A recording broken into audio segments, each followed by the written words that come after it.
time for us to begin crying out to God, not just for ourselves, but for our babies, for our children and grandchildren, for the children we don't know but we see in our communities are lost. God, we need help.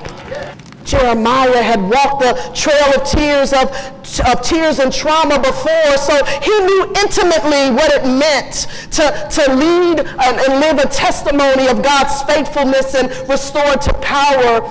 You see, Jeremiah is one who's not afraid to share his pain. He doesn't care what people think about him. Some say that maybe he struggled with depression, and perhaps he did, but Jeremiah had much reason to be depressed and what he had to go through, but he didn't stay stuck there. He used his voice to share what he was going through and share what God was doing in him. And this is what we find in the book of Lamentations. It comes right after Jeremiah.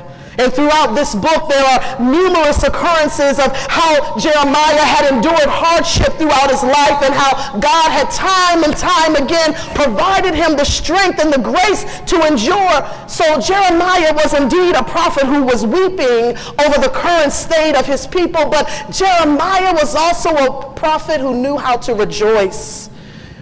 To rejoice in the hope and the grace of God's continued faithfulness that can move us beyond tears and trauma into a testimony of triumph.